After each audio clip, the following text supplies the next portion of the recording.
वृंदावनेश्वरी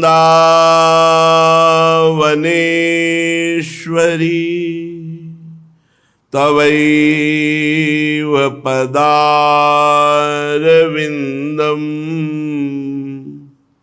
प्रेमामृतैकमकरन्द रसौघपूर्णम्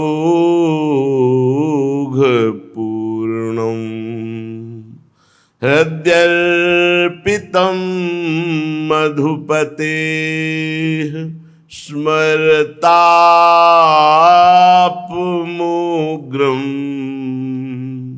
निर्वापयत्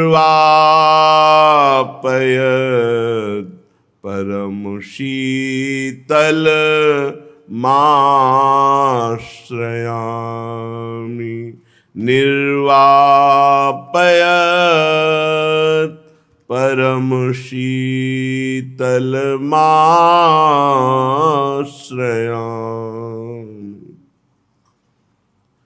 परम सच्चिदानंद घन प्रेम आनंद स्वरूप नवनिभृत निकुंज महामहिम परम पावन श्री वृंदावन धाम, श्री वृंदावन धाम के लाडिले युगल सरकार प्राणाराध्य श्री श्यामा श्यामजू, समस्त सहचरी वृंद, खग मृग पशु पंछी, वृंदावन की समस्त लताएं, रजरानी यमुना रसरानी, समस्त ब्रजवासी परिकर, श्री जी की अपार कृपा से हमें जो भगवत प्राप्ति का मार्ग मिला है, बस इसी में सुदृढ़ हो जाना है। जो बाहर से बहरा, खूब प्रवीण होने पर भी गूंगा, बहुत अच्छा दिखाई देने पर भी अंधा जैसा बर्ताव करता है, वही इस प्रचंड माया के आकर्षण से बच सकता है। सुनते हुए भी ना सुने, देखते हुए भी ना देखे, बोलते हुए भी ना बोले, क्योंकि जो हम देखते हैं, सुनते हैं, बोलते हैं, उसका मनन होता है और उसी का प्रभाव पड़ता है पक्का। इसलिए सुनना, देखना और बोलना ये हमारी साधना पर बहुत प्रभाव डालते हैं। महाप्रभु ने इसी को अनन्य करके कहा कि रसना कटो जो अन रटो और निरखी अन फुटो नयन, श्रवण फुटो जो अन सुनो श्री राधा जस बैन।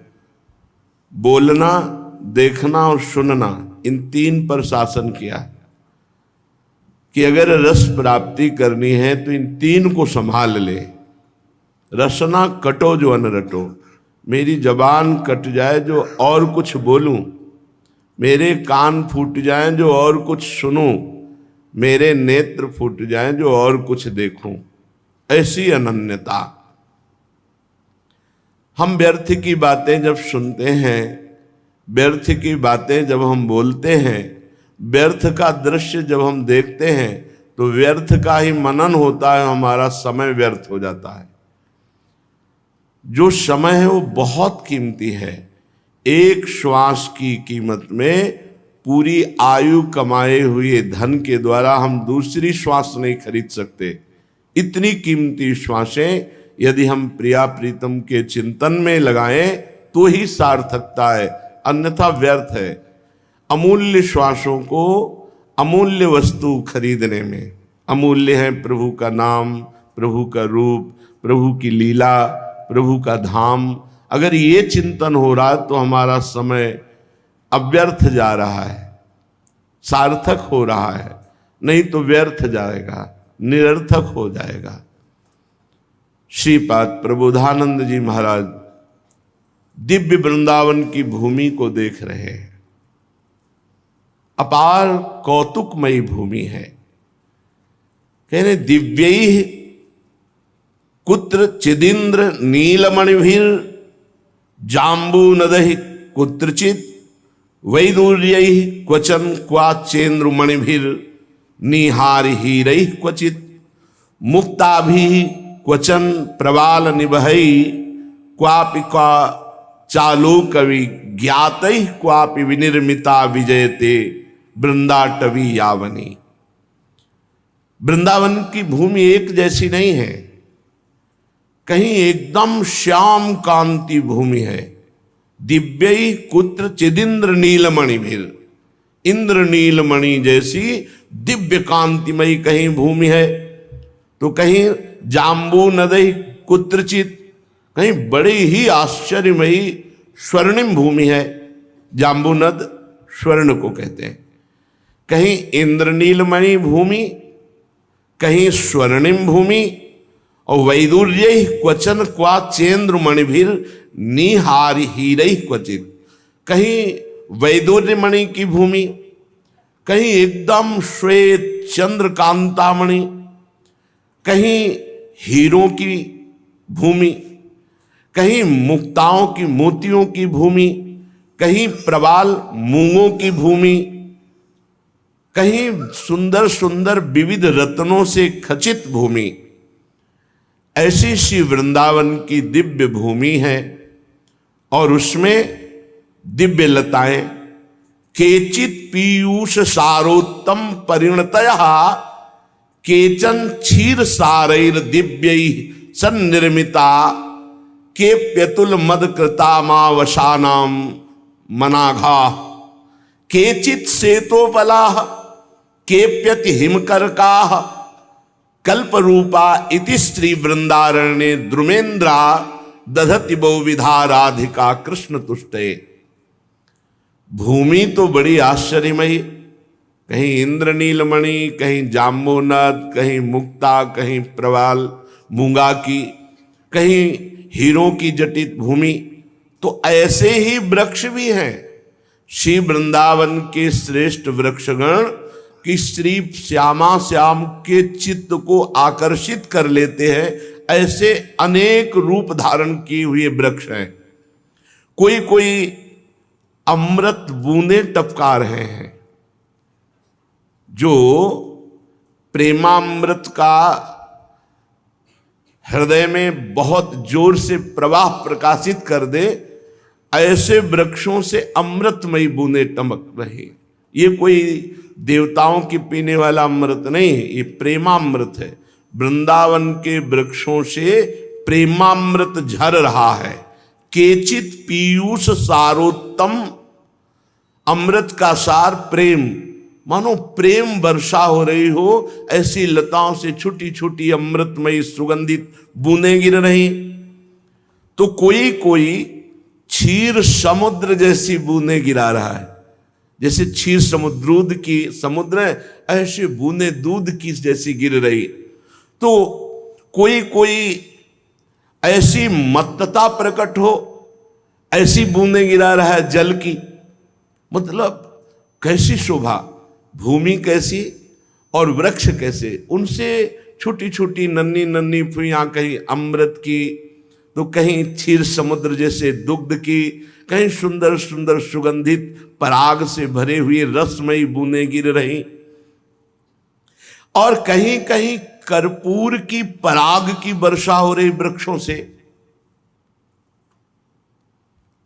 श्री प्रिया प्रीतम के मन को मोहित करने वाले ये वृक्ष, कभी कभी देखते हैं कि प्रिया प्रीतम पधार रहे हैं तो एकदम सीधे खड़े होते हैं और तत्काल वो प्रणाम करने के लिए भूमि पर लौट जाते हैं। श्री राधा कृष्ण नरमोक्त्यनुसरण परा बिभ्रता के पिशाखा भूलग्ना शून भारा बहुशत परितो मंडपाकार रम्याहा।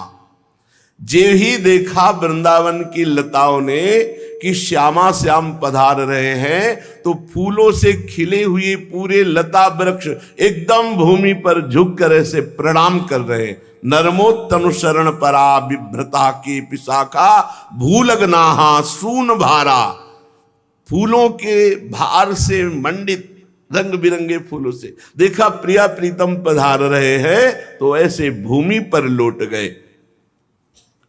और कभी कभी तो देखा कि प्रिया प्रीतम रसमयी वार्ता करना चाहते हैं, तो बहुसत परितो मंडपाकार रम्याहा, सैकड़ों वृक्ष एकत्रित हो गए और ऐसे मंडपाकार कि वहां सूर्य की किरणें भी नहीं जा सकती। प्रिया प्रीतम एकांत में वार्ता कर रहे हैं।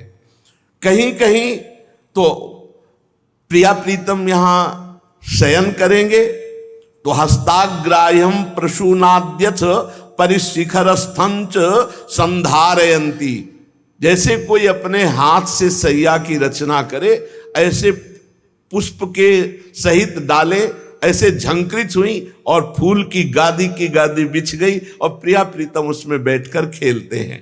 साखीन्द्रा यत्र धन्या दिशतु मम शिवम शैव वृंदाटवीम। महाभाग्यशाली कोई ऐसी वृंदावन की शोभा को देख पाता है। ये दिव्य वृंदावन है। ऐसा श्री वृंदावन मेरा ऐसा विधान करे कि मेरे को ऐसी दृष्टि मिले कि मैं ऐसी भूमि को और ऐसी लताओं को देख पाऊं। कोई लताएं केचिन माध्यान्निकादप्यति वहल रुचश्चंड मारतंड कोटिर भ्राजत दिव्य प्रभा मंडलत उरुरुचा केपि कल्पाग्निकोटे केचिद राकेन्दु कोट्य उज्ज्वल शिशिर लसत चंद्रिका चारु रुचि पुंजा गुंजाभिरा मद्युति वितत महामंजुला के पियत्र। वृंदावन में सूर्य प्रकाशित नहीं होता। धाम में सूर्य चंद्र का प्रवेश नहीं है। न तद्भासते सूर्यो न शशांको न पावका यदगत्वा निवर्तन्ते तद्धाम परमम मम। तो कोई कोई वृक्ष ऐसे हैं जो प्रचंड मारतंड भगवान सूर्य की रश्मियों की तरह तेज प्रकट कर रहे। श्रीपाद कह रहे केचिन मध्यान कादप्यति वहल रुचश्चंड मारतंड कोटि। अगर 1 करोड़ सूर्य एक साथ प्रकाशित हो तो ऐसी ज्योति हो जैसी किसी वृंदावन की वृक्ष की ज्योति है। पूरा वृंदावन उसी से प्रकाशित हो रहा है। ऐसे करोड़ों सूर्यों की जैसी कांति वृक्ष की है। तो कोई कोई इतने दिव्य जाज्वल्यमान है मानो कल्पाग्नि प्रकट हो गई हो। ऐसे लता समूह है कि जैसे कल्प नाश करने के समय जब अग्नि प्रकट होती है तो ऐसा तेज प्रकट हो रहा किसी लता से, पर वो जलनशील नहीं है, वो शांत और सुखद है, क्योंकि अति सुकुमार तत्व प्रिया प्रीतम इनके पास ही खेलते हैं, विहरण करते हैं। कोई कोई करोड़ों चंद्रमाओं जैसी कांति वाला चांदनी बिखेर रहा है ऐसा वृक्ष। कोई कोई इतने पुष्प लदे कि एक पत्ता नहीं दिखाई दे रहा, केवल पुष्प ही पुष्प से पूरा वृक्ष महान मनोहर चित्त का अपहरण करने वाले। केचित विद्योतमाना द्वितिभिर गणितो दीप्त विद्युल्लतानाम। कोई कोई ऐसा जैसे असंख्यों बिजलियां एक साथ चमक रही हो ऐसे वृक्ष चमक रहा है, लता चमक रही है। और कोई कोई दिव्य विस्फूर्जत दिव्य कोटि स्फटिक मणि महास्वच्छ भासोपि कोपि। कोई कोई एकदम श्वेत कांति प्रकाशित करते हुए स्फटिक मणि जैसा। कोई नवीन नवीन केचित बाल प्रवालाधिक ललित महाकंदली सुंदरांगा। बड़ी ही सुंदर मूंगे की कांति पूरे वृक्ष में प्रकट हो रही है। कहीं मोतियों की कांति प्रकट हो रही है, कहीं तपाए हुए स्वर्ण केचिन निर्भांत्यनंत दुत कनक रुचो हीर हारत त्रिशोन्य। कोई कोई बिल्कुल तप्त कांचन जैसी कांति प्रकट कर रहा है वृक्ष। कोई हीरों से अधिक चमकीली कांति प्रकट कर रहा है। केपि प्रोत्फुल्ल दिव्य स्थल कमल रुचहा केपि नीलोत्पलाभा। केचित कीरानुकारी छवि निकरचिता केपि काश्मीर भाषा। केचित भिन्नाजा नाभा मरकत मणिवत केचित दत्युज्ज्वल आभा। केचित सटपटाल प्रोच्चर रुचिर रुचोन्ने जवा पुष्प भाषा। कोई कोई लता तो ऐसे जैसे स्थल में कमल खिलते हैं ऐसे पूरे वृक्ष लता में कमल खिले हुए हैं, स्थल कमल की भांति।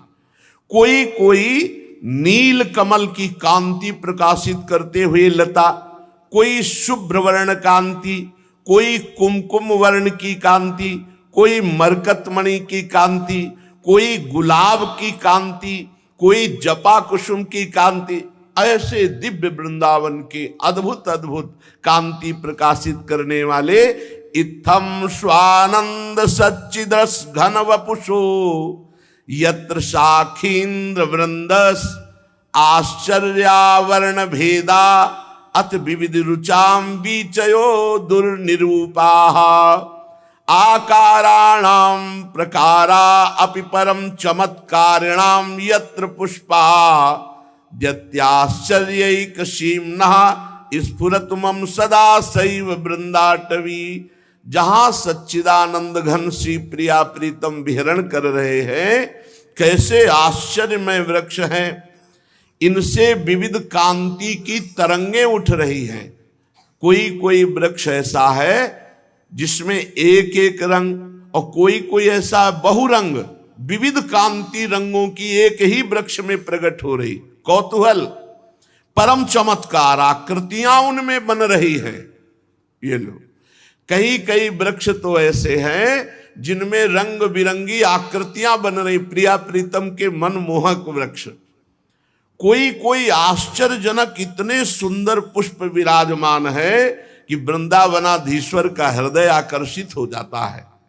विचित्र पत्र पल्लव प्रसून गुच्छ जाल कई रपारमुल्लसन महामरंद सिंधु निर्झरम विचित्र रोचिशाचितम सुधारसात्मकई फलई स्मरामि कृष्ण कानने विचित्र साखी मंडलम। विचित्र विचित्र पत्ते, विचित्र विचित्र पुष्प के गुच्छे, और भंवरे भी बड़े विचित्र हैं, उनकी गुंजार भी बड़ी विचित्र है, उनका पराग पुष्पों का बड़ा विचित्र है, और बड़े विचित्र श्री प्रिया प्रीतम ऐसे विचित्र पुष्प और पल्लव और शाखाओं से युक्त वृक्षों के बीच में विहरण कर रहे हैं। अनंत हरिराधिका प्रणय फुल्लवल्ली द्रुमं दधंगिरस विह्वलई खगमृगादिभिर्मंडितम तदद्भुत विलासवन नवकुंज पुंजोदयम स्मराम्यति महोज्वलन मधुर वृंद वृंदावनम। कोई कोई लता तो इतनी सुकोमल, सुगंधित और इतना आकर्षणकारी है कि प्रिया प्रीतम उसका आलिंगन करते हैं, प्रफुल्लित होकर उसे हृदय से लगाते हैं। कोई कोई लताएं इतनी प्रवीण हैं कि युगल किशोर के चरणों का स्पर्श करने के लिए झुककर फूलों के गुच्छे सहित उनके चरणों का स्पर्श कर रहे हैं। कहीं कहीं तो पशु और पक्षी ये मंडलाकार एकत्रित होकर के प्रेम विह्वल होकर प्रिया प्रीतम की शोभा को देख रहे हैं। मैं ऐसे दिव्य वृंदावन में भ्रमण करना चाहता हूं, ऐसी मुझे योग्यता प्रदान करें श्री वृंदावनाधीश्वर।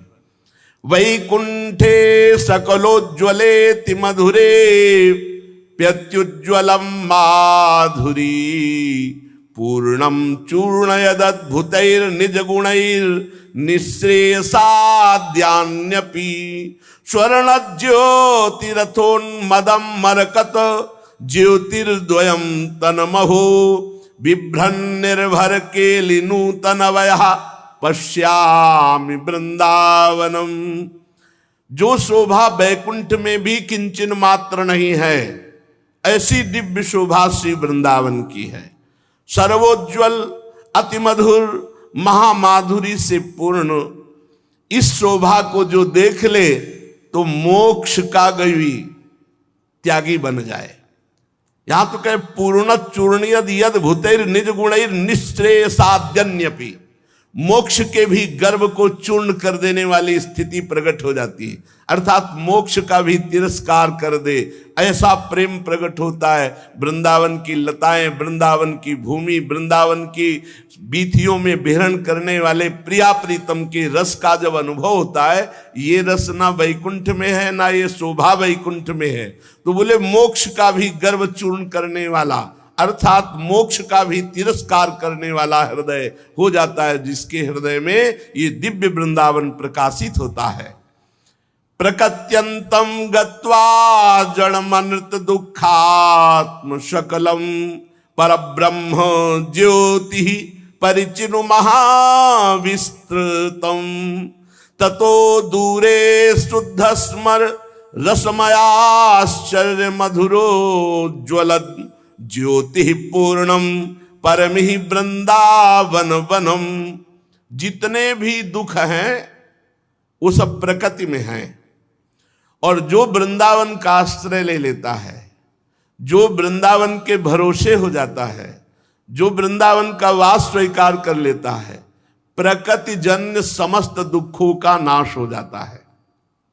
सच्ची मानिए, ये दिव्य वृंदावन हमारे हृदय में इसीलिए नहीं प्रकाशित हो रहा कि हम प्रकृति की वस्तुओं को प्यार करते हैं, हम प्रकृति के भोगों को चाहते हैं, हम प्रकृति के प्रति महत्व रखते हैं, इसीलिए परमात्मा का भी आकर्षण करने वाला ये दिव्य वृंदावन हमारे हृदय में प्रकाशित नहीं हो रहा। नहीं, यहाँ तो थोड़ी भी साधना बहुत जल्दी प्रकाश करती है, हमारे द्वारा त्रुटियां हो जाती हैं, अपराध बन जाते हैं, हमारा आकर्षण प्रकृति की तरफ है, इसीलिए दुख का अनुभव होता है।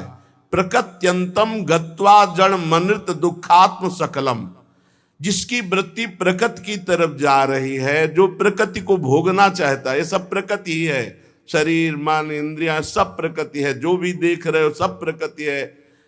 गो गोचर जहां लघु मनुजाई सो सब माया जानो भाई, इसके भोगने की जब तक चाह है तब तक ऐसा दिव्य वृंदावन जो आप सुन रहे ये हृदय में प्रकाशित नहीं। अगर ये प्रकाशित हो जाए तो कह रहे मोक्ष के भी गर्व का तिरस्कार करने वाला सुख प्रकट होता है, मोक्ष की भी चाह नहीं रह जाती।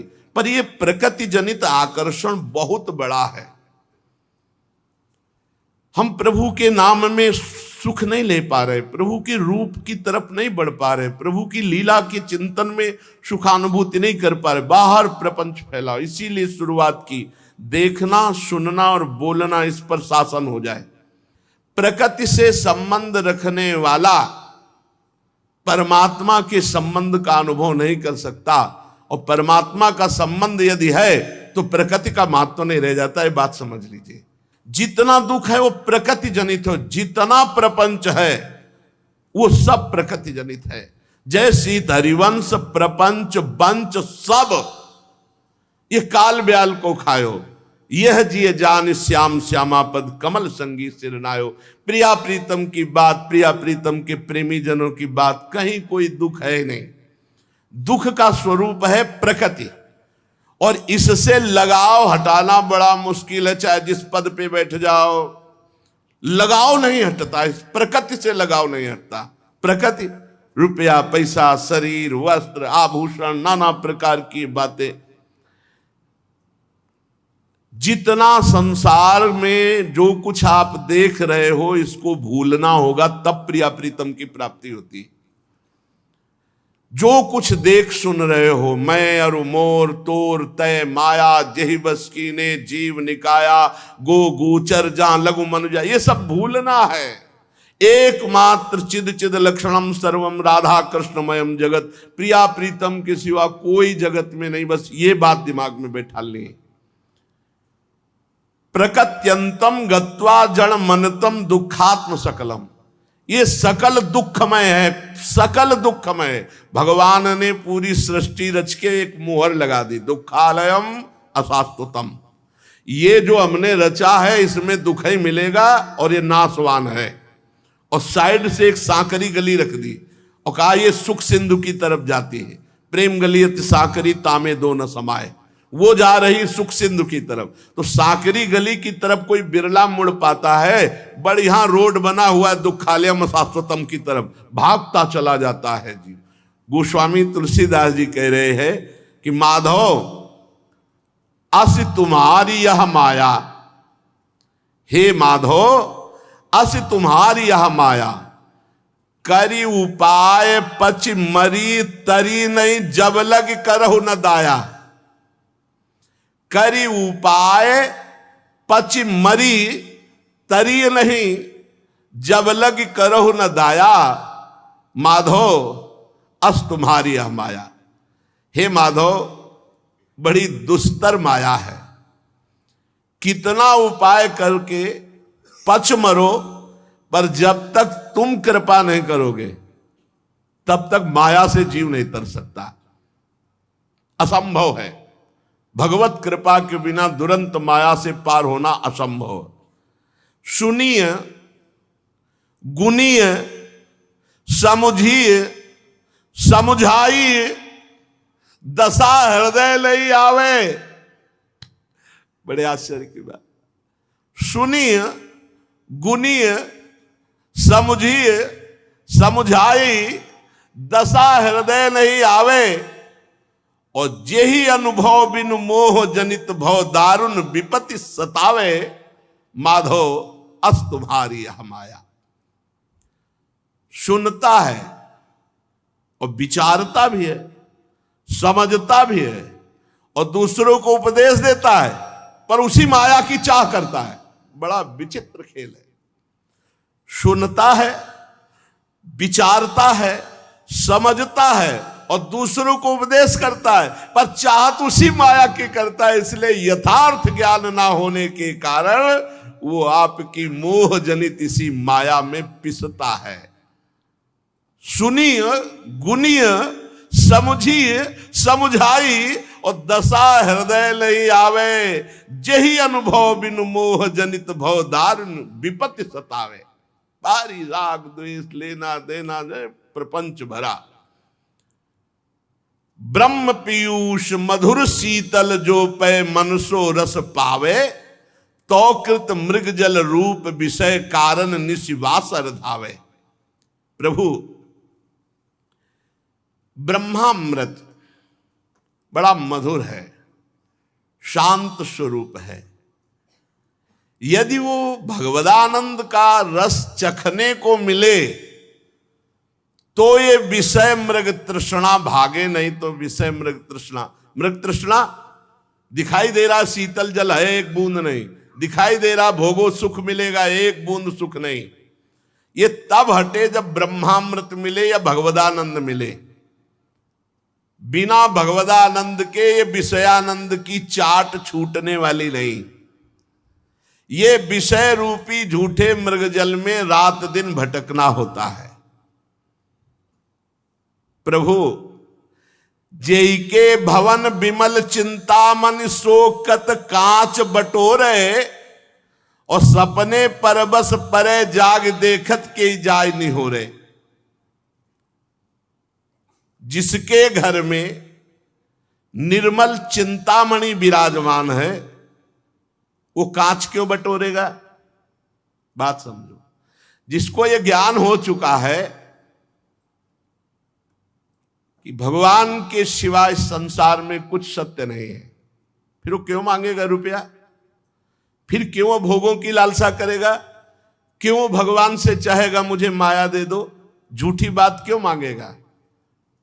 क्यों वो संसार का वैभव, क्यों वो नाम कीर्ति यश चाहेगा? क्यों अपना प्रभाव दिखाना चाहेगा जब जान रहा है यहां सर्वस्व झूठा है? सत्यम सत्यम पुनः सत्यम हरिर नामैव केवलम। और यही चिंतामणि है। गोस्वामी जी कह रहे जिसके घर में चिंतामणि है वो कांच क्यों बटोरेगा? तो चिंतामणि क्या है? पायो नाम चारु चिंतामणि उर करते न खसई हो अब लो नसानी अब ना नसई हो। आज तक समय व्यर्थ किया आप कांच बटोरने में। विषय भोग कांच बटोरना है और नाम जप करना चिंतामणि है। पायो नाम चारु चिंतामणि। तो जेहि के भवन विमल चिंतामणि, शोकत कांच बटोरे, सपनों परबस परे, जाग देखत के जाय निहोरे। जिसे भगवान के नाम की महिमा पता है और ये पता है कि ये सब झूठा है, फिर वो भोगों को क्यों बटोरेगा? फिर वो रुपए की मांग भगवान से क्यों करेगा? फिर वो अपने यश कीर्ति की मांग क्यों करेगा? इसका मतलब है कि सुनी गुनी समुझी समुझाई दशा हृदय नहीं आवे। ये माधव अस तुम्हारी यह माया। जैसे कोई सपने में देखा कि उसको अधीन कर लिया है, पर जगा तो वो कोई विनय करेगा क्या? लगा सब झूठा है। ऐसे ही स्वप्न की तरह हमको काम ने, क्रोध ने, लोभ ने, मोह ने, मद ने, मत्सर ने अधीन कर लिया। लेकिन जब ज्ञान हुआ तो लगा न कभी अधीन किए था और ना अभी अधीनता है और न कभी अधीनता रहेगी। ये हमने तो ब्रह्म में स्वीकार किया हुआ था। उसको किसी से विनय करने की जरूरत नहीं पड़ेगी जब शुद्ध ज्ञान जागृत हो जाएगा। ज्ञान भगति साधन अनेक, सब सत्य झूठ कछु नाही। तुलसीदास हरि कृपा मिटे भ्रम, यह भरोस मन माही। बहुत सुंदर, जय हो गोस्वामी तुलसीदास जी महाराज की जय हो। कह रहे कि ज्ञान, भक्ति, वैराग्य बड़े साधन हैं इस माया भ्रम को मिटाने के लिए, और सब सत्य साधन है, हम आदर करते हैं।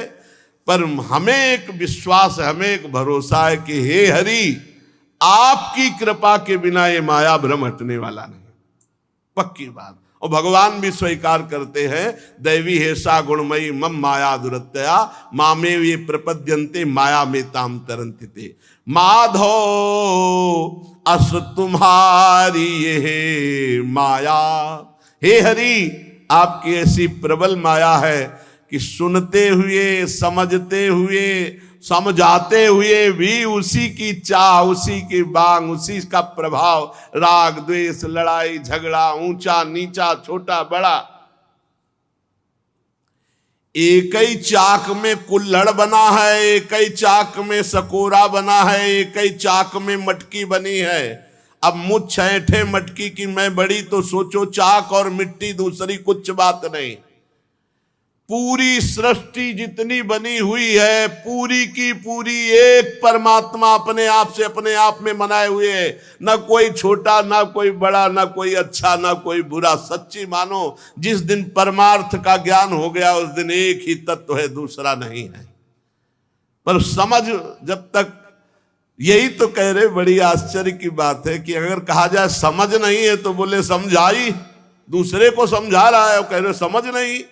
सुनी गुनी समुझी समुझाई, पर दशा हृदय नहीं।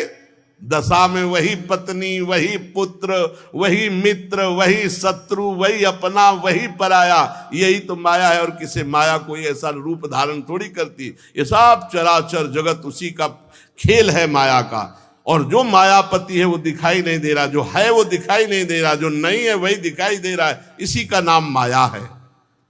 ज्ञान भगत साधन अनेक, सब सत्य झूठ कछु नाही। तुलसीदास हरि कृपा मिटे भ्रम, यह भरोस मन माही। दिव्य भरोसा, कई बार कहा है कि भरोसे से भगवत प्राप्ति होती। गोस्वामी जी कह रहे मुझे दृढ़ भरोसा है कि नाथ आपकी कृपा कोर से ही इस माया से छूटना होगा। नाथ जीव तव माया मोहा, सो निस्तरी तुम्हारी छुहा।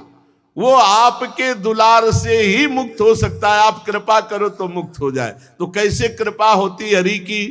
मन क्रम बचन छाड़ी चतुराई, भजत कृपा करी है रघुराई। जो मन वचन कर्म से चतुरता छोड़कर रात दिन भजन करता है, भगवान कृपा करते और माया मन नष्ट हो जाता है।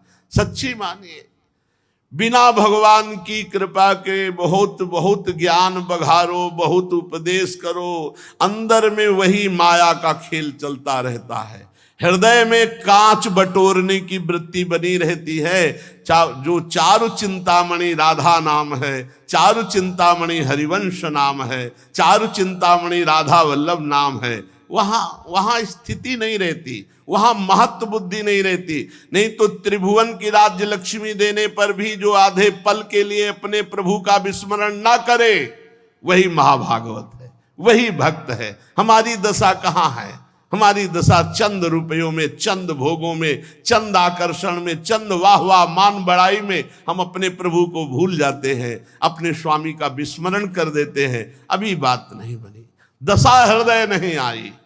हमारे हृदय में दशा तभी मानी जाएगी जो हम जानकारी दूसरों को देते हैं वो अपने जीवन में आचरण में होनी चाहिए। जो वैराग्य का उपदेश दूसरों को देते हैं वही वैराग्य हमारे आचरण में हो, हमारे जीवन में हो, तभी तो साधुता, नहीं तो पाखंड ही तो कहा जाता है। उसी को तो पाखंड कहा जाता है कि पाखंड कर रहा है, वाणी से कुछ बोल रहा है, हृदय में कुछ चल रहा है, आचरण कुछ और है। बिन विवेक वैराग्य भक्ति बिनु सत्य नये को मानो, भगवत विमुख कपट चतुराई सो पाखंड जानो। बात कही जाए धर्म की और आचरण हो हमारा धर्म विमुख, तो पाखंड ही तो है। बात कही जाए वैराग्य की और आचरण हमारा वैराग्य से विमुख रागमय है, तो पाखंड ही तो है। बात कही जाए उदारता की और अंदर हमारे छा रहा है दूसरों से सुख भोगने की लालसा, ये कहाँ है? इसी को तो दंभ कहते हैं, इसी को पाखंड कहते हैं। गोस्वामी जी कह रहे माधो अस तुम्हारिया माया सपने पर बस परे।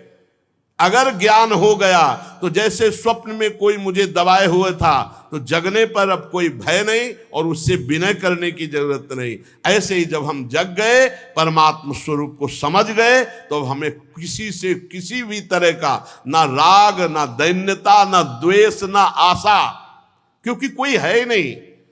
एकमात्र प्रभु के सिवा कोई है नहीं, वो प्रभु यहां भी विराजमान है। खत्म खेल। समझना है, समझना है। समझ गए तो फिर जाग गए तो सोना क्या, और समझ गए तो रोना क्या। समझ गए तो कुछ, ये सब कुछ नहीं। पूज्यपाद सिउड़िया बाबा जी जब चले सन्यास लेकर, तो विचार किया क्या होगा इससे। दंड भंजन करके गंगा जी में फिर ब्रह्मबोध होना चाहिए, बाहर से क्या होगा। 3 रात 3 दिन तक प्रयाग में एकदम शरीर को जड़ पर मुझे ब्रह्मबोध जाए। फिर आखिरकार इतनी प्रबल मुमुक्षुता जागृत हुई कि जीवन व्यर्थ लगने लगा। तब जाकर के उनको भगवान नर नारायण ने 2 श्लोक उपदेश किए। बस वहीं से दिव्य साधना और ब्रह्म पदवी को प्राप्त महापुरुष। जब हमारे अंदर व्याकुलता हो भगवत प्राप्ति की, तब ये बाहरी संबंधों से व्याकुलता नहीं होती। आंतरिक संबंध जब हमारा प्रभु से बाहरी चाहे जैसी परिस्थिति हो, तब व्याकुलता प्रभु के लिए होती। और प्रभु की व्याकुलता ही जीवन को सद्गुणों से, दैवी संपदा से भर देती है। और विषयों की व्याकुलता ही समस्त सद्गुणों से रहित करके आसुरी संपदा से युक्त कर देती है। बिल्कुल खुली बात समझो। माया की चाहत ही हमारे सारे भागवतिक सद्गुणों को नष्ट करके आसुरी प्रवृत्ति कर देती है, और भगवान की चाहत, प्रियालाल की चाहत ही हमारे अंदर दैवी संपदा, दैवी सद्गुण प्रकाशित कर देती है। श्रीपाद कह रहे हैं ये प्रकृति ही समस्त दुखों का मूल है। प्रकृत्यंतम गत्वा जड़ मनत दुखात्म सकलम। जो वृंदावन का आश्रय ले लेता है, रसिकों के संग से प्रिया प्रीतम की उपासना करता है, तो गत्वा जड़ मनतम, ये झूठा जड़मय संसार गत्वा अब उसको दुख नहीं दे सकता। ये धोखा है, धोखा। खेतों में रखवाली करने के लिए धोखा लगाया जाता है। वो टोपी उपी लगा के, कपड़ा पहना के, तो पशुओं को धोखा हो जाता है। कोई व्यक्ति खड़ा है और खड़ा कोई नहीं होता। उस धोखे को धोखा जान ले तो खूब खाए पिए, कोई वहां मारने पीटने वाला नहीं, वो केवल कपड़ा पहना खड़ा किया गया। ऐसे ही यहां धोखा है। न कोई स्त्री है, न कोई पुरुष है, न कोई अपना है, न कोई पराया, एक परमात्मा के सिवा कोई नहीं, सब धोखा। ये बनावटी, माया का बनावटी रूप है, अंदर केवल एक परमात्मा है। और धोखे से डरो मत, तो खूब माल ले जाओ। नाम रूप लीला धाम ये माल है, ये है कंचन, नहीं तो कांच बटोरो। मणिगण पुंज ब्रजपति छाणत, हित हरिवंश कर गही कंज। इसलिए सावधान, दिव्य वृंदावन का ही हम आश्रय लिए हैं, ये दिव्य ही है। बस कृपा हो जाए लाडली लाल की, तो हमारे नेत्रों का ये त्रिगुणमयी पर्दा हटे, तो जो वर्णन सुनते हैं वही वर्णन देखने लगेंगे हम, वही हम हृदय से रसास्वादन करने लगेंगे, और होगा, निश्चित होगा। जैसे गोस्वामी जी कह रहे हैं कि हमारा विश्वास है कि हरि कृपा से ही माया जाएगी। हमारा विश्वास है कि जिसने झूठे से भी वृंदावन का आश्रय ले लिया, तो धाम कृपा करेगा। एक दिन कृपा होगी और दिव्य नेत्र खुलेंगे, और सदा सदा के लिए वो मौन हो जाएगा। कौन रस बाढ़ो जाम बोली बोई भारी, ऐसा आनंद कि ना किसी से बोली वो, ना कोई व्यवहार, बस अपनी कुंवर किशोरी को जियत निहार निहार। चलते श्रीमद् भागवत महापुराण वर्णन चल रहा है। भगवान श्री सुखदेव जी संपूर्ण ब्रह्मांड का वर्णन कर रहे हैं। पहले तो द्वीपों का वर्णन किया, अब उन द्वीपों के मध्य में एक विशाल पर्वत है जिसका नाम लोकालोक पर्वत है। ये पृथ्वी के सब और सूर्य आदि के द्वारा प्रकाशित और अप्रकाशित प्रदेशों के बीच में उनका विभाग करने के लिए ये विराजमान लोकालोक पर्वत। सूर्य भगवान जैसे जैसे इस चक्कर लगाते हैं इस पर्वत का, तो जिधर होते हैं उधर दिन होता है और पीछे रात होती है। मेरु पर्वत से लेकर मानसोत्तर पर्वत तक जितना अंतर है, उसके बीच में शुद्धोदक समुद्र है, शरबत का समुद्र। पीछे सुनाया गया था घी का, मदिरा का, दूध का, दही का, ऐसे पर समुद्र। यहां शुद्धोदक जो अपने यहां है वो क्षार नमक का। मेरु पर्वत से मानसोत्तर पर्वत तक शुद्धोदक समुद्र, बहुत ही पवित्र और मीठा जल, शरबत की तरह। उसके आगे जो भूमि है वो स्वर्णमयी भूमि है। वहां कोई वस्तु गिरेगी तत्काल अंतर ध्यान हो जाएगी, इसलिए वहां कोई मनुष्य नहीं जा सकता, सिर्फ अंतर्ध्यान शक्ति संपन्न सिद्ध या देवता जा सकते हैं। यही मृत्युलोक में ही है लोकालोक पर्वत। उसके आगे की भूमि स्वर्णिम है, सोने की है। वहां कोई वस्तु गिरे तो तत्काल अंतर्ध्यान हो जाएगी, वस्तु नहीं दिखाई देगी। वहां कोई व्यक्ति नहीं जा सकता, केवल अंतर्ध्यान शक्ति संपन्न देवता जा सकते हैं या सिद्ध जा सकते हैं। लोकालोक पर्वत सूर्य आदि से प्रकाशित और अप्रकाशित भूभागों का बीच है। त्रिलोकी में यह सीमा स्थापित की गई है लोकालोक पर्वत की। इतना ऊंचा और लंबा है कि इसका ऊपरी भाग ध्रुवलोक को स्पर्श करता है। लोकालोक पर्वत का ध्रुव पर्यंत समस्त ज्योतिर्मंडल की किरणें प्रकाशित होती हुई हैं। तो एक ओर जब प्रकाश होगा तो दूसरी ओर अंधकार। सूर्य कभी अस्त नहीं होते, भगवान सूर्य कभी अस्त नहीं होते। प्रमाण लक्षण स्थिति के अनुसार ये हमने भूमंडल का वर्णन किया। ये 50 करोड़ योजन का है भूमंडल। जहां पृथ्वी है ये मिट्टी की, जिसमें मनुष्य पशु पक्षी सब रहते हैं, ये 50 करोड़ योजन। एक योजन का मतलब 4 करोड़, 50 करोड़ तो 500 को हाँ 200 करोड़। 50 करोड़ का मतलब 200 करोड़ कोस। ये पूरी भूमि है। जिसमें मनुष्य वास करते हैं। 12.5 करोड़ योजन का लोकालोक पर्वत है बीच में जो है, उधर स्वर्णिम भूमि, इधर भूमि ये उपजाऊ। 4 दिग्गज ऋषभ, पुष्करचूड़, वामन, अपराजित, ये महान दिव्य गजराज चारों दिशाओं को रोके हुए विराजमान है।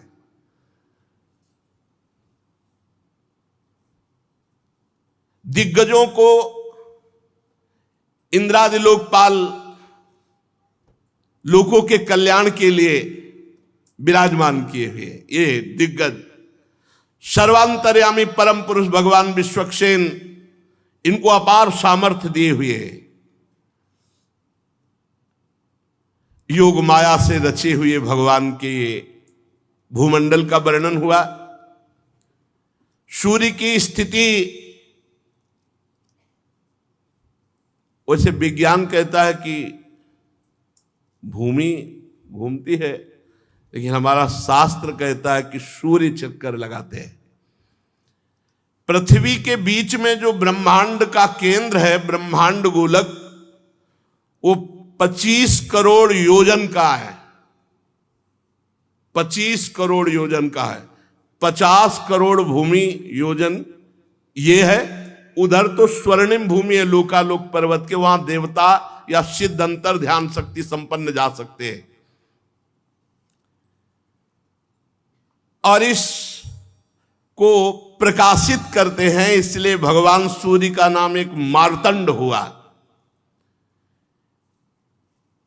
हिरण्यमय ब्रह्मांड ये भगवान विराट से प्रकट हुआ, इसलिए इसे हिरण्यगर्भ भी कहते हैं।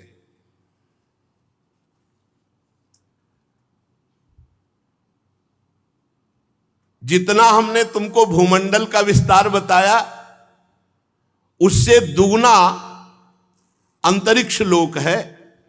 जैसे मटर या चना के एक भाग को जान ले तो दूसरे भाग की लंबाई पता चल जाती है। जितना भूमंडल है 50 करोड़ योजन, और उधर तो द्युलोक भी इतना ही है। और द्युलोक और भूलोक के बीच में एक अंतरिक्ष लोक है। ये दोनों का संधि स्थान है। मध्य भाग ग्रह नक्षत्र विराजमान है। अंतरिक्ष में भूमंडल और अंतरिक्ष के बीच में ही ये ग्रह नक्षत्र दिखाई दे रहे हैं। इनके ऊपर द्युलोक है, जहां किसी यंत्र का प्रवेश ही नहीं हो सकता है। वहां तो आगे द्युलोक में फिर स्वर्ग आदि की तरफ यात्रा सब सिद्ध और देव पुरुष करते हैं। अंतरिक्ष में कुछ सीमा तक ये यंत्र आदि जा सकते हैं। भगवान सूर्य उत्तरायण और दक्षिणायन इस गति से चलते हैं। मकर आदि राशियों में ऊंचे नीचे समान स्थानों में जाकर कभी दिन को बड़ा करते, कभी रात को बड़ा करते, कभी दिन को छोटा करते, कभी रात को छोटा करते हैं।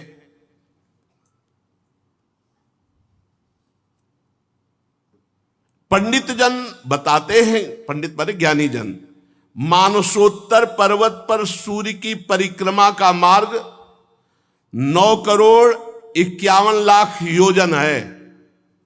एक राउंड 9 करोड़ 51 लाख योजन। मेरु पूर्व की तरफ जब भगवान सूर्य जाते हैं तो देवराज इंद्र की जो देवधानी अमरावती पुरी है उसको प्रकाशित करते हैं। उसके आगे जब दक्षिण की तरफ बढ़ते हैं तो यमराज की संयमिनी पुरी है। फिर जब पश्चिम की तरफ बढ़ते हैं तो वरुण जी की निम्लोचनी, और उत्तर की तरफ तो चंद्रमा की विभावरी। इन पुरियों को प्रकाशित करते हुए भगवान सूर्य आगे बढ़ते हैं। तो सूर्योदय, मध्याह्न, सायंकाल, अर्धरात्रि,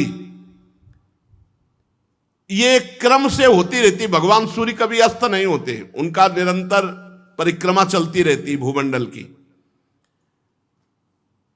भगवान सूर्य जब मेरु को बाएं ओर रख करके चलते हैं तो दिखाई देता है कि वो दाईं ओर चलने पर चलते वो बाईं ओर है। जिस समय भगवान सूर्य का उदय जहां होता है, ठीक उसी समय कहीं अस्त दिखाई देता है। कहीं जहां भगवान सूर्य मध्याह्न के पसीना पसीना कर रहे हैं किसी को, तो उसी समय आराम से आधी रात को कोई सो रहा होता है। भूमंडल में देख लो, यही की बात कह रहे हैं। कभी सूर्य अस्त नहीं होते, कभी सूर्य उदय नहीं होता, वो तो निरंतर चल रहे हैं। लोकालोक पर्वत के कारण वो अस्त और उदय का ऐसा, लोक माने प्रकाशित, आलोक माने अंधकार, लोकालोक पर्वत, उसी के कारण ऐसा अनुभव होता है। जहां कहीं आधी रात होगी तो कहीं पसीना चुआ रहे होंगे, दोपहर होगा, कहीं प्रातः हो रहा होता है तो कहीं वो अस्त हो रहे होते, वो पहाड़ पर्वत के कारण। सूर्य भगवान ना अस्त होते ना उदय होते हैं। जिन लोगों को सूर्य भगवान मध्याह्न में दिख रहे हैं, उसी समय कहीं अंधकारमयी रात्रि होती है। सूर्य भगवान जब इंद्र की पुरी से यमराज की पुरी को चलते हैं तो 15 घड़ी में 2.25 करोड़ 12.5 लाख और 25,000 योजन इस रफ्तार से चलते हैं। 15 घड़ी में 2.25 करोड़ 12.5 लाख 25,000 योजन यात्रा तय करते हैं। बहुत रफ्तार की भगवान सूर्य की गति है। इसी क्रम से वरुण और चंद्रमा की पुरियों को पार कर इंद्रपुरी में पहुंचते हैं। इस प्रकार चंद्रमा आदि अन्य ग्रह भी ज्योतिष चक्र में अन्य नक्षत्रों के साथ उदित और अस्त होते रहते हैं। भगवान सूर्य का वेदमय रथ एक मुहूर्त में 34,800,000 योजन की रफ्तार से चलता है। एक मुहूर्त में, बहुत छोटा समय मुहूर्त होता है, 34,800,000 योजन की रफ्तार से चलता है। आज तक हमें लगता है कोई ऐसी गाड़ी नहीं बनी होगी, कोई हेलीकॉप्टर या कोई भी वाहन नहीं बना होगा। नहीं, ऐसा नहीं बना होगा कि एक मुहूर्त में 34,800,000 योजन, कोई नहीं। इस रफ्तार से सब पूरे ब्रह्मांड को प्रकाशित करते हुए भगवान सूर्य,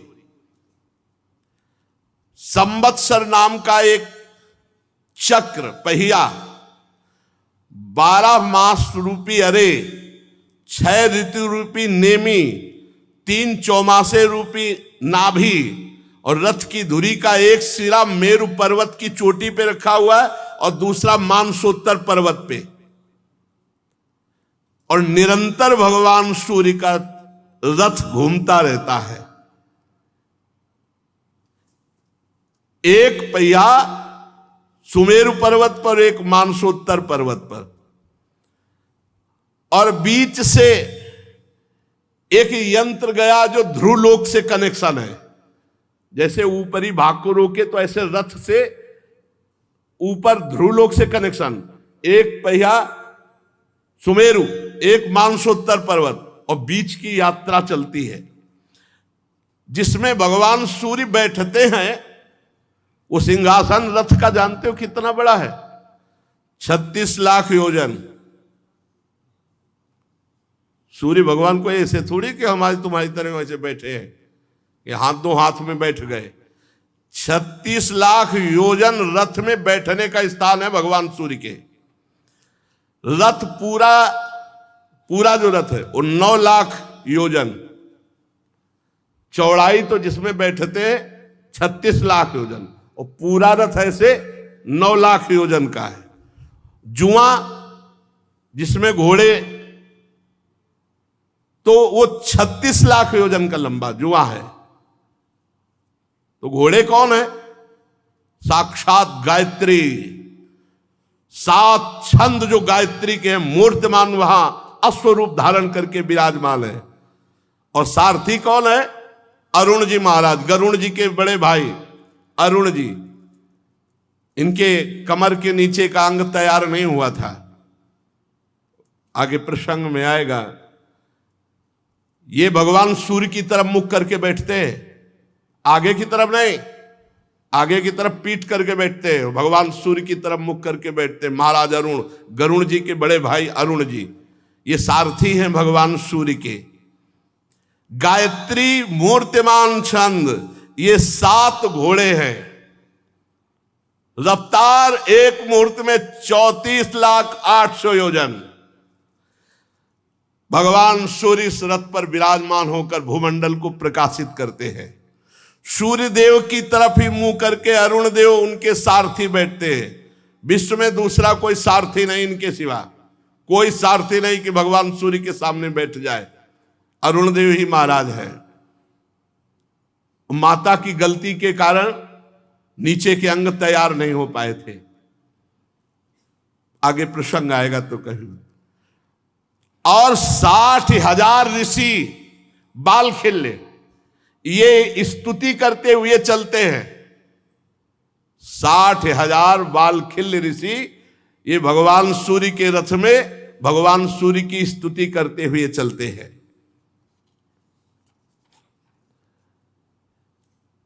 ऋषि, गंधर्व, अप्सरा, नाग, यक्ष, राक्षस, देवता, ये 14 कोई नृत्य कर रहा है, कोई गान कर रहा है, कोई स्तुति कर रहा है, कोई ऐसे चलते हैं भगवान सूर्य। जैसे भगवान सूर्य चल रहे तो गंधर्व गान कर रहे, अप्सरा नृत्य कर रही, ऋषि स्तुति कर रहे, ऐसे चलते भगवान सूर्य। भगवान सूर्य भूमंडल में 9,51,00,000 योजन लंबे घेरे में से प्रत्येक क्षण में 2-2 हजार योजन की दूरी तय करते, प्रत्येक क्षण में। परीक्षित ने कहा, महाराज आपने जो कहा कि भगवान सूर्य राशियों की ओर जाते समय मेरु और ध्रुव को दाईं ओर रखकर चलते, पर दिशा दिखाई देती है कि वो दक्षिण की ओर चल रहे हैं। समझ नहीं पाया आपका कहने का भाव। श्री सुखदेव जी महाराज कह रहे, कुम्हार के घूमते हुए चाक पर बैठ करके अगर चींटी देखे, चींटी चाक में बैठी हुई है और चाक घूम रही, तो चींटी विभिन्न स्थानों में दिखाई देगी, लेकिन बैठी एक ही जगह है। विभिन्न स्थानों में घूमने के कारण दिखाई देगी। इसी प्रकार नक्षत्र और राशि ये काल चक्र में पड़कर ध्रुव और मेरु को दाएं रखकर घूमने वाले सूर्य को ये स्थित दिखाई देते हैं। ग्रह नक्षत्र तारे तो लगता है सूर्य दाईं ओर चल रहे हैं, पर सूर्य दाईं ओर नहीं चल रहे, सूर्य बाईं ओर चल रहे हैं। वो ग्रह नक्षत्र वहीं विराजमान है, इसलिए ऐसा दिखाई देता है। ये आदि पुरुष भगवान नारायण का स्वरूप ही है सूर्य भगवान, साक्षात नारायण।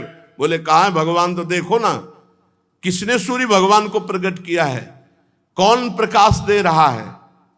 प्रत्यक्ष में भगवान नारायण है सूर्य भगवान। ये वेदमय विग्रह से 12 मासों को विभक्त करते हैं और 6 ऋतुओं को, यही भारत देश में, अन्यत्र यह नहीं है। 6 ऋतुएं अन्यत्र नहीं है। आप देखो कहीं कहीं एकदम शीतलता ही शीतलता मिलेगी, गर्मी, बरसात, हेमंत, ये शिशिर, ये सब ऋतु। कहीं तो एकदम ठंड और कहीं इतनी गर्मी की पूछो मत। वर्णाश्रम धर्म के अनुसार इन्हीं भगवान सूर्य नारायण की उपासना करके परम पद को भी प्राप्त किया जाता है। सूर्य भगवान संपूर्ण लोकों की आत्मा है। इन्हीं से रात दिन का विभाग होता है। उनका एक अव्यय ऋतु कहलाता है। आकाश में भगवान सूर्य का जितना मार्ग है वो आधा जब तय कर लेते हैं तो उसे एक अयन कहते हैं। दक्षिणायन और उत्तरायण से 2 भाग। इस प्रकार सूर्य की स्थिति से 1,00,000 योजन ऊपर चंद्रमा विराजमान है। परमहंस श्री सुखदेव जी कह रहे, और भगवान श्री कृष्ण द्वैपायन व्यासदेव जी त्रिकालज्ञ वो लिख रहे हैं। जो अभी आपने सुना वो भगवान सूर्य की गति। अंतरिक्ष के ऊपर जो द्युलोक है, उस द्युलोक के ऊपर सब पुरियों को प्रकाशित करते हुए भगवान सूर्य जो सुमेरु आदि में विराजमान अपने रथ पर, वहां किसी की पहुंच आज तक किसी की नहीं है। फिर कह रहे सूर्य से ऊपर 1,00,000 योजन चंद्रमा विराजमान है। हमारा शास्त्र कह रहा है कि सूर्य से ऊपर 1,00,000 योजन चंद्रमा विराजमान है। चंद्रमंडल, चंद्रमा की चाल सूर्य से भी बढ़कर तेज है, इसलिए वो सब नक्षत्रों के आगे रहता है। सूर्य के 1 वर्ष के मार्ग को चंद्रमा 1 महीने में तय कर लेता है, और इस 1 महीने के मार्ग को 2.25 दिन में, और एक पक्ष के मार्ग को 1 ही दिन में तय कर लेता है। ये कृष्ण पक्ष में क्षीण होती हुई कलाओं से पितृगण के, और शुक्ल पक्ष में बढ़ती हुई कलाओं से देवताओं के दिन रात का विभाग करता है। 30-30 मुहूर्त में एक नक्षत्र को पार करता है। ये अन्नमय अमृतमय होने के कारण समस्त जीवों की प्राण और जीवनी शक्ति को बढ़ाता है। चंद्रमा 16 कलाओं से युक्त है। ये मनोमय अन्नमय अमृतमय पुरुष स्वरूप भगवान चंद्रमा है। ये देवता पितर मनुष्य भूत पशु पक्षी सरीसृप वृक्षादि सबके प्राणों का पोषण करता है, इसलिए सर्वमय देव चंद्रमा को कहा गया। चंद्रमा से 3,00,000 योजन ऊपर अभिजीत के 28 नक्षत्र विराजमान हैं। इन्हें भगवान ने काल चक्र में नियुक्त किया है। ये मेरु को दाईं ओर रखकर घूमते हैं। और देखो, चंद्रमा से 3,00,000 ऊपर अभिजीत 28 नक्षत्र, और अभिजीत नक्षत्रों से 2,00,000 योजन ऊपर शुक्र देवता विराजमान है। शुक्र नक्षत्र सूर्य की शीघ्र मंद और समान गतियों के अनुसार उन्हीं के समान ये कभी आगे कभी पीछे चलते हैं। ये बहुत मंगलकारी ग्रह है शुक्र, खूब वर्षा कराने वाला और बहुत मंगलकारी ग्रह शुक्र ग्रह है। ये सबके अनुकूल रहता है। शुक्र की गति जैसी वैसे ही चंद्रमा के पुत्र बुध की गति है। शुक्र से 2,00,000 योजन ऊपर चंद्रमा का ये पुत्र बुध विराजमान है। ये भी मंगलकारी है, किंतु जब सूर्य की गति का उल्लंघन करके चलता है तब आंधी बादल और सूखे की भय की सूचना देता है। बुध से 2,00,000 योजन ऊपर मंगल ग्रह है। यदि ये वक्र गति से न चले तो एक राशि को 3-3 पक्ष में भोगता हुआ 12 राशियों को पार करता है। ये सबका अशुभ करने वाला अमंगल सूचक ग्रह है मंगल। इसके मंगल ग्रह के 2,00,000 योजन ऊपर बृहस्पति जी विराजमान है।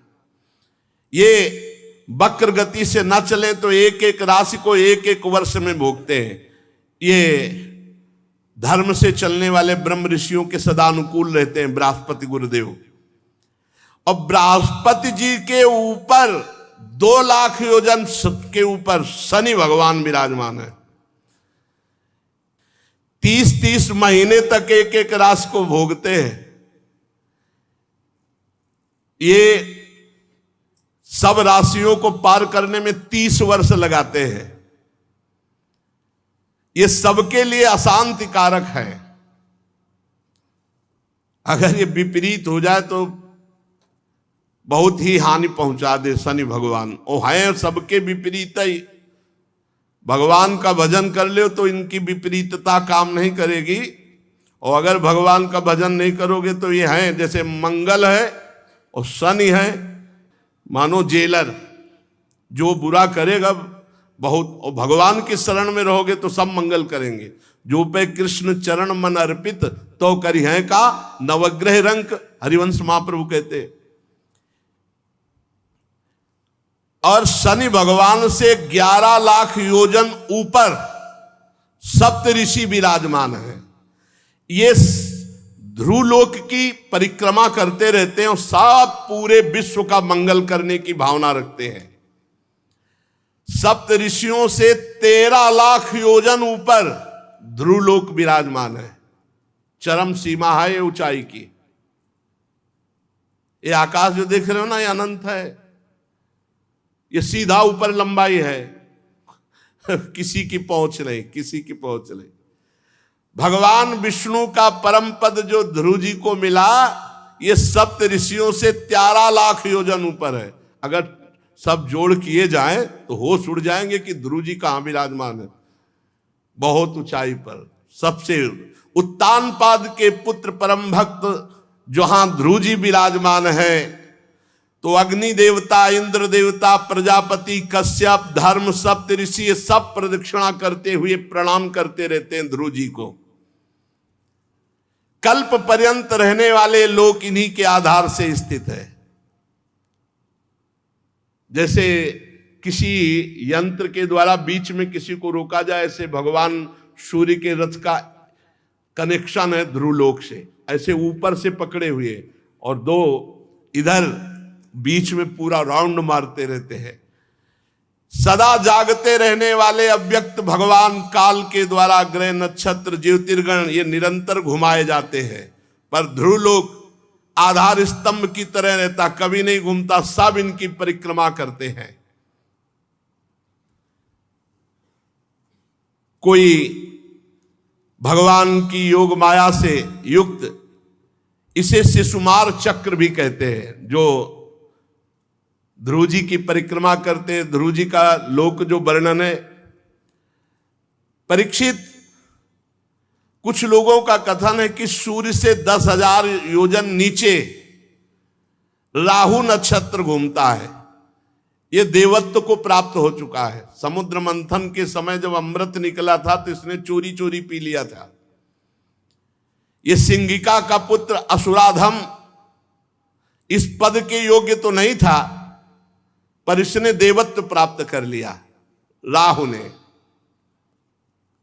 क्योंकि भगवान दैत्यों की तरफ देखकर ऐसे मुस्कुराते हुए पिलाते चले जा रहे थे, तो इसने देखा कि मामला तो गड़बड़ है, कलश तो पूरा उलटने वाला है। तो सूर्य चंद्रमा के बीच में होकर तो ही कहा, भगवान ये तो पी लिया, तो अभी गले के नीचे नहीं ले जा पाया था, सुदर्शन चक्र से उड़ा दिया, तो ऊपर का देवत्व को प्राप्त हो गया।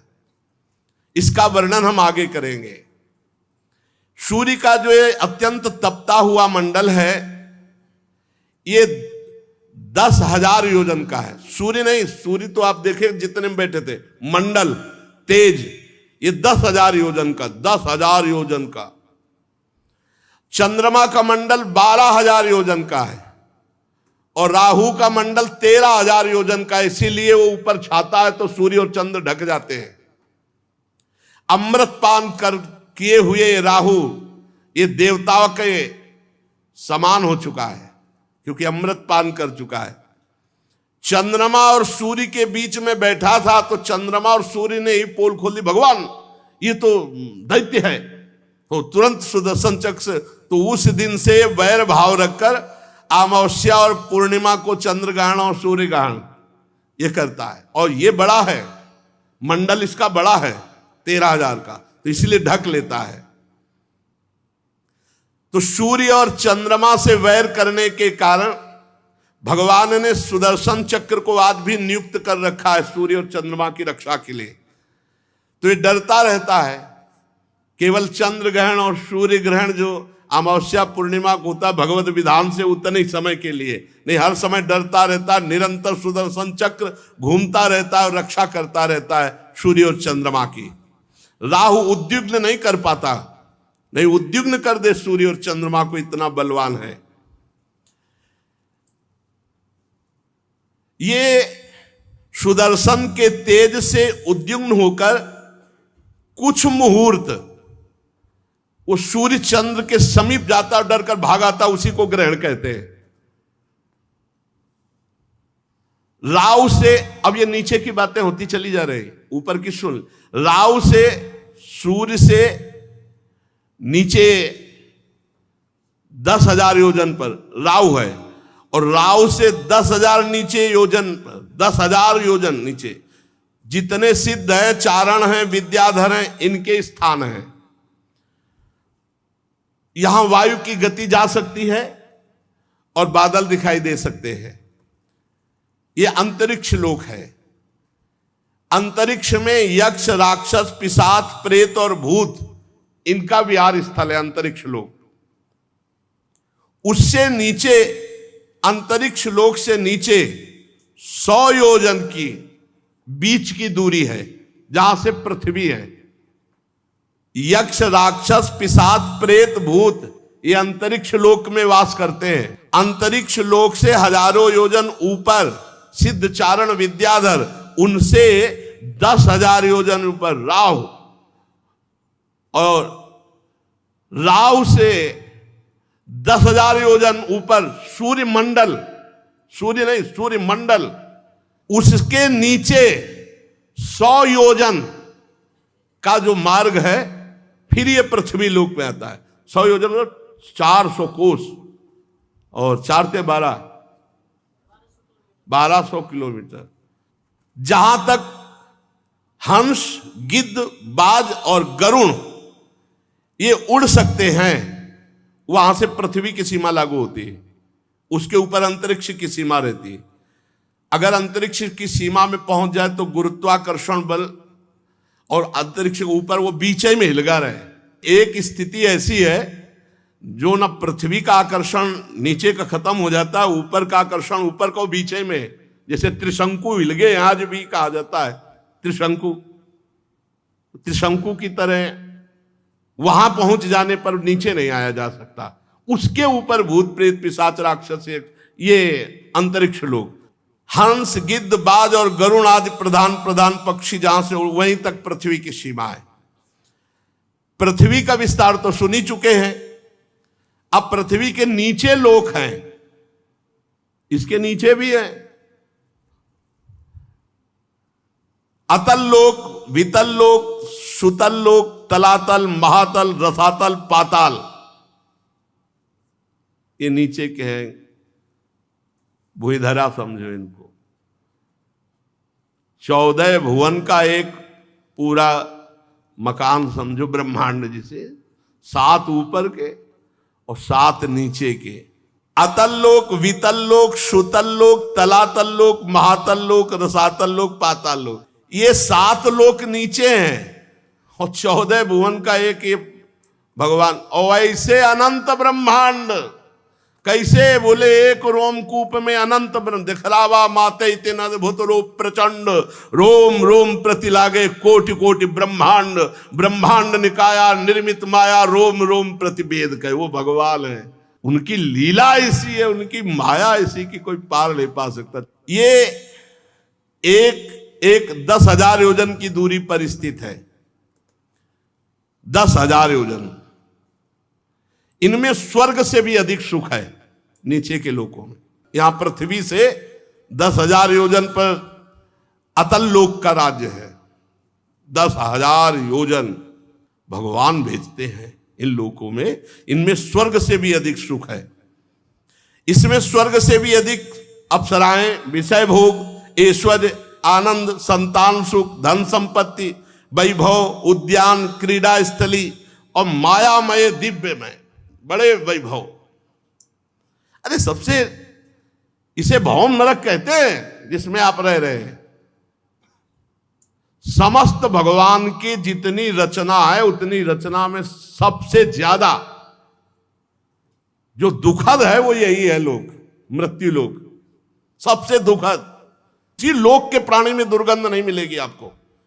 दैत्य लोग भी देखो जाके कैसे बने हुए हैं। देवलोक जब वर्णन आता है ना, मानव जीवन तो केवल भगवान का भजन कर ले यही सी बात के लिए श्रेष्ठ है और किसी बात के लिए श्रेष्ठ नहीं। कह रहे कि इतना सुख है नीचे के लोकों में कि देवराज इंद्र को भी वो सुख नहीं जो नीचे के लोकों में है। वहां सुंदर सुंदर स्त्री, पुत्र, बंधु बांधव, सेवक और संपत्ति, मतलब इंद्र की सामर्थ्य नहीं है कि उन सुखों को सोच सके जैसा इन लोकों में सुख है।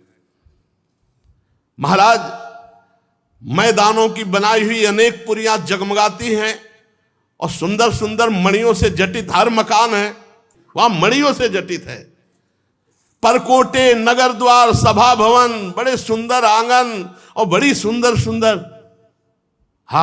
स्त्रियां, बड़े सुंदर पुत्र परिवार, फर्श बड़ी सुंदर, कबूतर, तोता, मैना, इनकी किलोल देख ले तुम। ये पुरियां इतनी सुंदर कि देवराज इंद्र कल्पना नहीं कर सकते, इतना सुख है इनमें।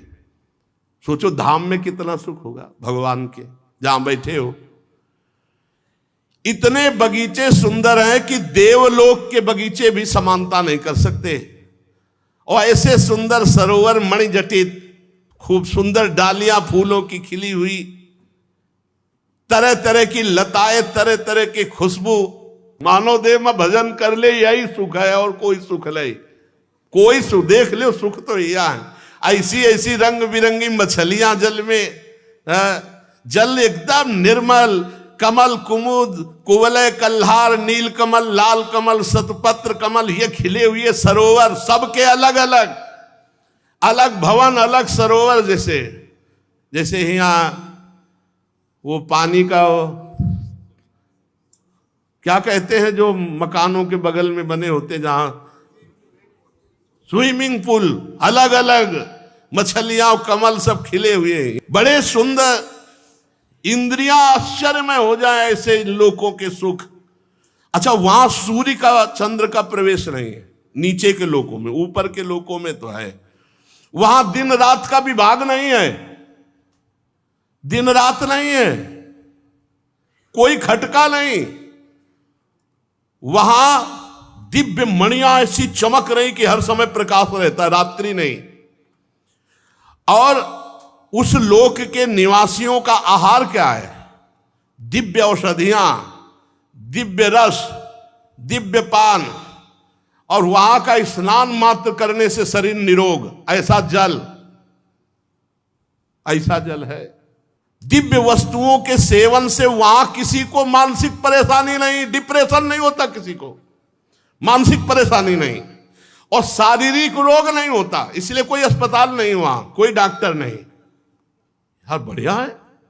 लेकिन इससे करोड़ों अनंत गुना सुख ब्रह्मलोक में है, और उससे अनंत गुना सुख श्रीधाम वृंदावन में, जहां हम आ चुके हैं प्रिया प्रीतम के साथ। ये क्या मछलियां, ये क्या, सब चिदानंद। वहां किसी की झुर्रियां नहीं पड़ती, वहां बाल किसी का नहीं पकते, झुर्रियां नहीं पड़ती, बाल नहीं पकते, और कभी कोई बूढ़ा नहीं होता, और देह की कांति मलिन नहीं होगी, साफ चिकने एकदम। शरीर में किसी की दुर्गंध नहीं आएगी, पसीना नहीं आएगा कभी शरीर में। कितना भी मेहनत करो थकावट नहीं, शिथिलता नहीं, आयु के साथ अवस्था नहीं बदलेगी, हर समय जवान। ये नीचे के लोगों की है बात। सब सुंदर, सब स्वस्थ, सब जवान, सब शक्ति संपन्न। यहां पुण्य पुरुषों का प्रवेश होता है, और यहां मृत्यु होती सिर्फ सुदर्शन चक्र से। यहां भगवान के परम पावन सुदर्शन चक्र से ही सबकी मृत्यु होती है। जब मृत्यु होगी तो सुदर्शन चक्र से, ना बुढ़ापा, ना थकावट, ना झुर्रियां, ना कोई रोग, ना कोई, आनंद ही आनंद। और मरना भी किससे? सुदर्शन चक्र से। आप ये समझ लो, भजन कर लो तो ये लोक बढ़िया हो गया। भजन कर लो तो चाहे नीचे जाना चाहो नीचे, ऊपर जाना चाहो ऊपर, भगवान के धाम जाना चाहो भगवान के धाम। और किसी भी प्रकार मृत्यु नहीं हो सकती, केवल सुदर्शन चक्र से मृत्यु होगी। और सुदर्शन चक्र के आते ही गर्भ से लेकर के बाहर जो गर्भस्राव भी हो जाता है। मैदानों का पुत्र असुर, यहां का राजा है। पहला जो लोक है अतल लोक। 96 प्रकार की माया के द्वारा अपनी प्रजा को सुख प्रदान करता रहता है। और कोई ऐसा मायावी नहीं है जैसा मैदानों सृष्टि में मायावी हो, उसका पुत्र मैदानों का असुर बल। 96 प्रकार की माया के, और हमारे भगवान अनंत माया के अधिपति हैं, हम उनके दास हैं। उसने एक सुंदर स्त्री जाति प्रकट की है अपने लोक में, जम्हाई लेकर, उसका नाम स्वैरिण। ऐसी कामनी है ही नहीं सृष्टि में जैसी उसने पैदा की है, स्वयं प्रकट किया उसने। स्वैरिणी, ये ऐसी कामिनी है, कोई ऐसा नहीं जो लुभायमान ना हो जाए। अपने देश में रखता है, अतल लोक में स्वयं प्रकट किया है। फिर दूसरी प्रकट की है पुष्चली, महान चंचल स्वभाव की। तीसरी प्रकट की एक कामिनी। 3 प्रकार की स्त्रियों के द्वारा उसने अपने इस अतल लोक को शोभायमान किया है। एक बहुत ही चंचल स्वभाव की कामासक्त, जैसे स्वभाव के होते ऐसे, और एक महान कामिनी और एक स्वैरिणी। जो स्वैरिणी है वो केवल अपने पति का ही आश्रय लिए रहती है, और जो 2 प्रकार की हैं वो पूरे नगर को, पूरे अतल लोक को अपने अधीन रखती हैं, ऐसी सुंदरियां। और वहां एक दिव्य आसव है जिसका नाम हाटक है। हाटक, ये हाटक रस ऐसा है कि जो पुरुष पी ले तो उसकी सामर्थ्य का पार नहीं है। तो ये जो वहां की रहने वाली मैदानों के द्वारा प्रकट की हुई स्त्रियां हैं, ये पहले पुरुष को हाटक रस पिलाती है। अब वो अपार बल से संपन्न, हाव भाव चितवन प्रेममयी मुस्कान प्रेमालाप आदि के द्वारा पूरे के पूरे लोक को अपने अधीन रखती हैं। हाटक रस पी करके वहां मदांध रहे लोग, उनको 10-10 हजार हाथियों का बल प्राप्त होता है। 10,000 हाथियों का बल सब, पर ये सब भोग लोक हैं, इनमें भजन भगवान का नहीं है, इनमें साधना नहीं है। फिर अतल लोक के नीचे जो लोक हैं उनकी चर्चा आगे होगी, लेकिन लुभायमान मत होना, ये सब स्वप्न है, थोड़ा अच्छे स्वप्न है। और वृंदावन धाम, साकेत धाम, कैलाश धाम, वैकुंठ धाम, ये सब चिदानंद है, ये सत्य है। और ये असत्य, जब प्रलय होगी ना तो ये सब ऊपर नीचे सब, सबसे नीचे वर्णन आएगा भगवान संकर्षण का। अनंत फणधारी भगवान शेष जिस समय छोड़ते हैं विषैली अग्नि, तो नीचे से सब भस्म होते हुए ऊपर तक सब भस्म हो जाते हैं, ब्रह्मलोक तक नष्ट हो जाता है। इसलिए कहीं लुभायमान मत होना। लुभायमान हो प्रिया प्रीतम उनके परम धाम वृंदावन। सोचो ये मायाकृत है, अनंत लोकाधिपति भगवान श्री कृष्ण को जो मोहित कर ले वो वृंदावन धाम है। इसलिए इनसे मोहित मत होना। ये सुनकर के श्री राधा वल्लभ लाल की जय।